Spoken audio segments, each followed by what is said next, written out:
కొడవలూరు మండలం గండవరం గ్రామంలోని గంగా పార్వతి సమేత ఉదయకాళేశ్వర స్వామివారి తెప్పోత్సవం సందర్భంగా ఎమ్మెల్యే ప్రశాంత్ రెడ్డి స్వామివారిని దర్శించుకున్నారు. ఈ సందర్భంగా ఆమె మాట్లాడుతూ గండవరం శివాలయంలో ఎంతో విశిష్టత కలిగిన చారిత్రాత్మక శైవక్షేత్రమని అభివర్ణించారు.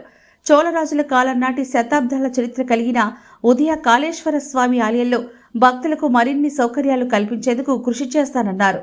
గ్రామీణ ప్రాంతాల్లో నిర్వహించే ఇటువంటి ధార్మిక ఉత్సవాల్లో దైవిక చింతనతో పాటు గ్రామ ఐక్యతకు దోహదం చేస్తాయని ఎమ్మెల్యే ప్రశాంత్ రెడ్డి పేర్కొన్నారు.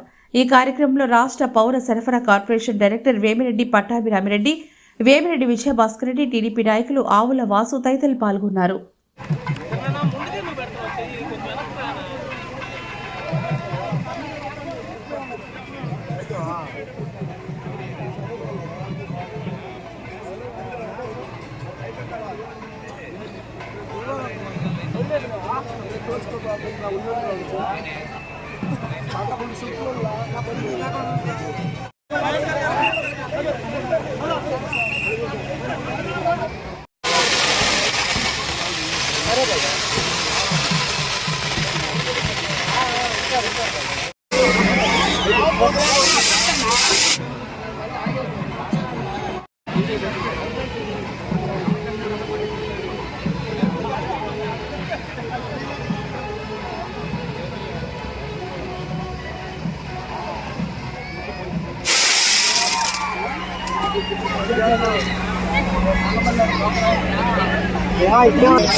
ఏం చేయాలనుకుంటా వాళ్ళని